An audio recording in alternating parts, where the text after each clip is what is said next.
I'm delighted that Professor Ben Golder has been recognised for his HDR supervision. Ben has supervised a number of candidates, many have gone on to fabulous research careers around the world. He has done so by ensuring that candidates are engaged with their research.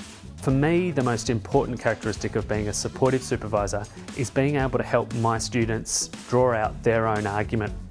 What distinguishes the kinds of work that I do with my students perhaps from the kinds of supervision that my colleagues in science or engineering, for example, might do is that my students come not to work on a project but with their own ideas.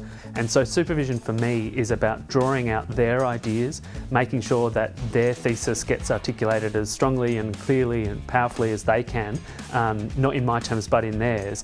And so a good supervisor is the kind of supervisor who can enter into their ideas and their concepts and help them make the argument that they want to make. Ben's students are impact focused, they're collaborative, and they have a true understanding of how they fit into the research system. That means that they've been able to go on into the world to have fabulous research careers. The impact that Professor Golder has had on my study experience has been fairly large, and that's because I was probably going to quit my PhD until I met Professor Golder. He invited me down to University of New South Wales and introduced me to people, and I ended up completing my PhD under his supervision at University of New South Wales. Without Professor Golder, I'm not sure that I would have completed my PhD. A strong focus on research, engagement and leadership skills has meant that Ben's students are able to forge excellent research careers. In many cases they've done exceptional jobs as they've gone on from their PhD work. I tend to think about how I work as a supervisor as a set of practices. The first of those is a really close and intellectual attention to the ideas and the thoughts of my students. Really trying to enter into their ideas, to be interested in them, to be energised by them, so as to try and help them make those arguments that they want to make as strongly as possible.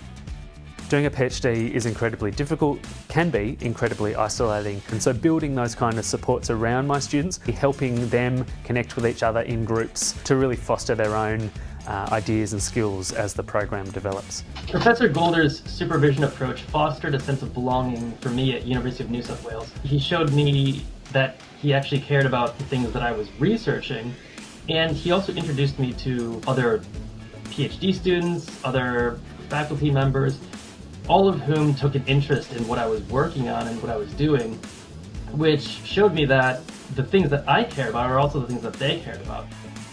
For me, the most defining aspects of my own PhD experience and what actually helped me get through was being in reading groups, was going to lectures with other students, discussing ideas, sharing ideas, sometimes in a seminar room, sometimes at the pub.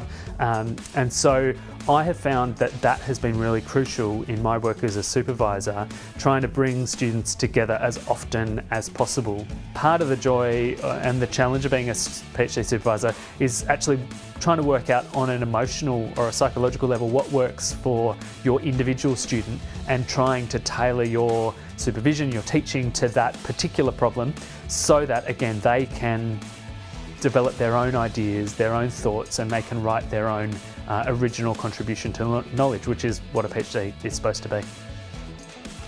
I wish to congratulate Ben for the award of the Australian Council of Graduate Research Supervision Award. It's richly deserved.